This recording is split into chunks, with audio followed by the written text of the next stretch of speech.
Yeah, thanks guys for being here. Obviously super excited. This is just a fun time of the year. You work so hard, and just really proud of the players and the staff for all the hard work that they put in.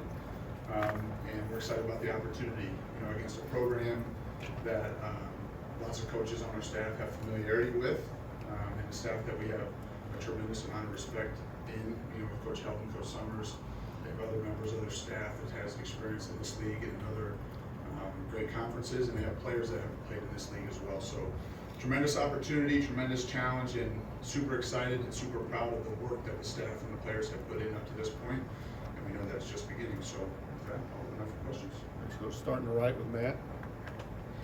Nick, I think you were on the 2012 WKU staff that went and played at Alabama. What do you remember about that week and then that game? Oh, that's a good question. 2012. I thought there was really great players and coaches here at Alabama that we were competing against. It was an incredible environment.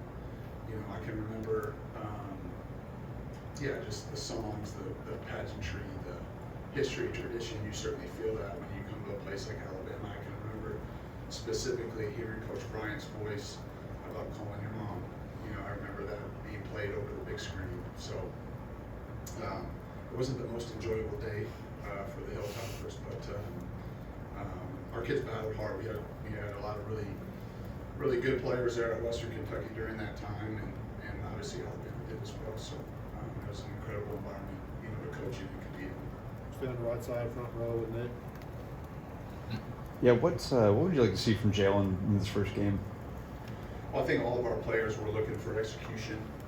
We're looking for communication, fundamentals, good decision making, playing together, and playing with great effort and toughness. And so I think that goes for every position, and certainly the quarterback's a part of that.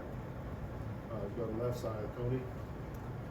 Where do things stand right now with the right tackle battle, and just how confident are you feeling about both those guys heading into the game? I feel very confident in both of them, and as far as what that'll look like to start the game and throughout the game, we'll wait till Saturday before let the opponent know exactly what that'll look like. But they both have had very good camps, have had very good moments, and we're excited about it. Back row on the right side, Ryan. Coach, as the fans learn more about you, Coach DeBoer, and Coach Walmick, what's a tradition that you do before a game? Any superstitions or anything like that? Or do you eat a certain thing, something that the fans will learn about you? No, nothing super specific other than, hugging and kissing my kids and my wife, and that's really it. That's enough for me. So, nothing. I played baseball growing up, but I wouldn't say I'm superstitious. Maybe a little stitious, but that's about it. Go to the left side, Steven. Coach, how have you seen the consistency grow with guys like Bubba Hampton and just some of the younger receivers, Rico Scott as well in that room? So ask the question again. I heard the names. The consistency of the young receivers, Bubba Hampton, Rico Scott, how they've grown in that receiver room? Well, I think they've grown each and every day that they've been here, and that's for every young player. And that's for every player in our program. We expect them to continue to improve. I think there's a lot of really quality young players in that room, and I know Coach Shep and TG and the rest of the guys are pouring into them. And I think that's the challenge. When you're a young player, it's usually not a skill issue. Those guys can run and can jump and can catch and cut and all the things that's why they're here. But we're trying to help them just become complete players each and every day. And the guys that you mentioned, there's others in that room as well that are coming along. And their mindset's been great. Their willingness to work and be coached has been great. And so we expect big things out of not just those guys, but other young players in that room. Stick on the right side with Emily Grace here. Coach, continuing on the wide receiver discussion, what checkpoints do you want to see them reach in game one? I don't think there's anything specific to them that's different from the rest of the guys. Kind of to the question about Jalen, what we're looking for in the first game. We want to play winning football, and I think that comes down to doing the simple things really well. And so, for all of those guys, specifically for wide receivers, you're looking for them to line up quickly, execute their assignment as fast as possible, make the simple plays, and when opportunities for big plays or their talent to take over, you want to see that come out. But ultimately, I think for all the positions, you want to see just simple execution.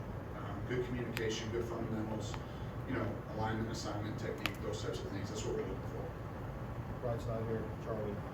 Speaking of communication, just how have you seen the offensive line come together as a group over the course of 20 plus practices? I think there's been tremendous growth in that group. I think the leadership there, you know, led by Tyler Booker, has been outstanding. I think the accountability in the group is high. I think there's a lot of pride in that room, and so they've continued to improve and get better. I think the camaraderie and brotherhood in that room has grown.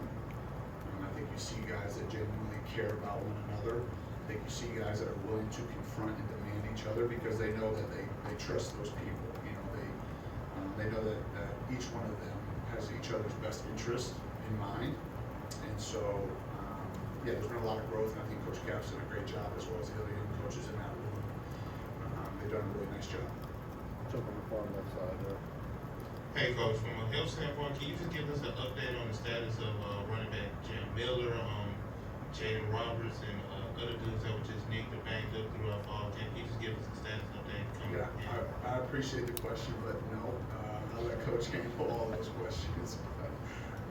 Yeah, I'll let Coach Moore talk about any of the status of the players, but I appreciate and respect the question. Let's go stand left side, Katie in the front row. You've been with Kalen in a couple of different stops, and a lot of things people have said throughout fall camp is kind of how steady he is. He doesn't get too up or down, but is there kind of a shift you see in him once game week comes around, maybe when the season comes around, and getting the game plan ready, stuff like that? Honestly, no. You know, and I mean that, and you know, it's a tremendous compliment to him. You know, his attention to detail, his intensity, his focus, is steady all the time. You know, and it's a tremendous quality in a leader, in a person. And so, no, I don't.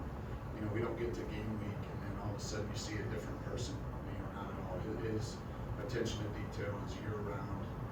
Each and every day in all areas of our program, and so you know maybe your focus shifts to different parts of what you're responsible for relative to schematics or putting together a game plan. But the attention to detail is steady all the time in all areas of our program.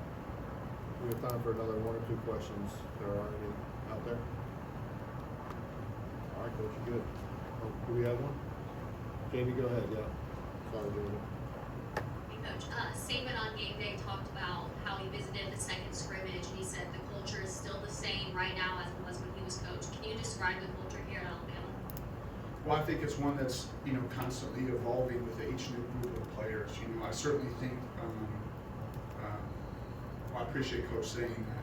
That's important to us, and we have a tremendous amount of respect for what he did here and the standard and the expectations that he's created along with the other former players and former coaches. I think it's evolving with each group, and so I think each step along the way you learn more and more about your team and your unit and your position group, and I think we'll learn more about this group of players after the first game. You practice so long, and I think sometimes you learn more about your team after one game than you do after 30 practices. And so what I would tell you is that it's an unselfish group. It's a group that cares about one another, has tremendous pride in this university and this football program, and they want to do right by each other and the fans and their families. And they've been working extremely hard for this opportunity. And so we're really proud of the players. It's a great group of kids, and they come from great families, and we're really lucky to coach them. Thank you, Okay, Coach. well done. Appreciate it.